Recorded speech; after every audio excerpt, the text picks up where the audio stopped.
Est-ce qu'il existe, comme axiome de la doctrine sociale de l'Église, quelques valeurs morales essentielles qui seraient dans l'ordre la vérité, la liberté, la justice?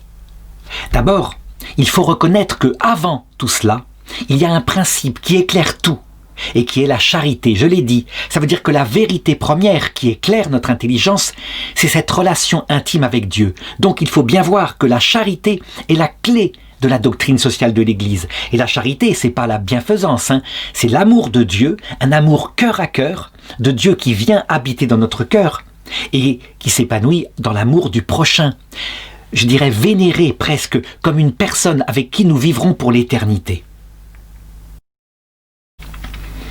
Une fois ce principe établi, il est évident que la vérité est la première conséquence. Nous devons approfondir cette vérité. Pourquoi je dis que c'est la première conséquence? Parce que plus on connaît cette chose de Dieu, plus on l'aime. Et plus on l'aime, plus on le connaît.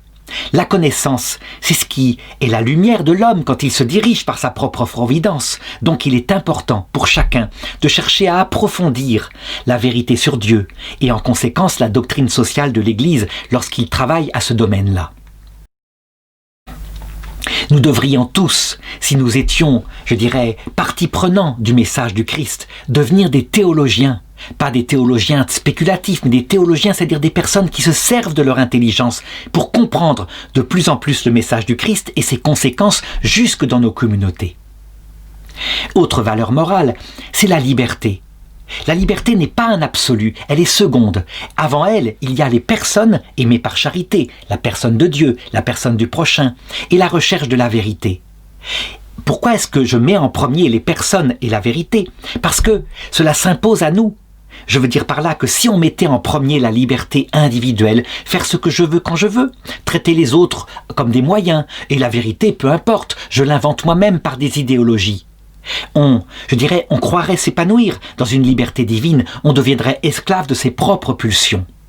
Cependant, je la mets ici, la liberté. Pourquoi? Parce que l'amour des personnes, par définition, implique la responsabilité et donc un choix qui est libre. Si on force à aimer une personne, comment sera-t-il possible de l'aimer puisqu'on est forcé?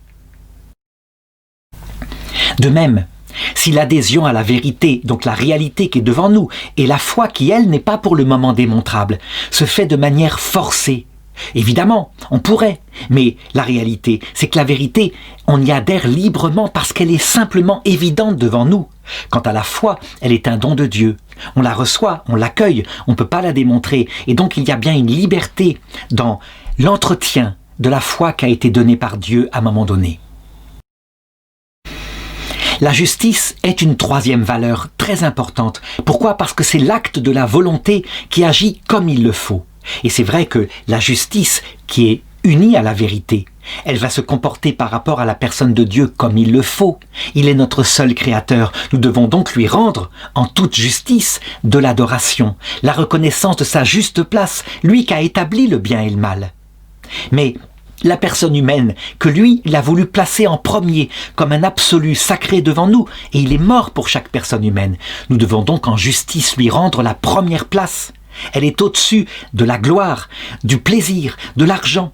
Ces choses-là n'étant que des moyens.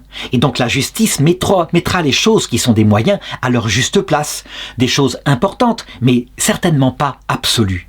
Et quand on n'a plus de plaisir, qu'on n'a plus d'argent, qu'on n'a plus de gloire, il n'empêche que la personne de Dieu et la personne du prochain sont l'absolu. Et personne ne pourra nous séparer de cela. J'aurais pu évidemment établir bien d'autres valeurs morales. Toutes seront issues de ces trois-là en particulier. Avec l'équilibre, ça veut dire qu'elles se modèrent l'une l'autre. Je veux dire que la vérité pourrait être imposée sans l'amour. Et à ce moment-là, elle pourrait être comme un glaive qui écrase les personnes.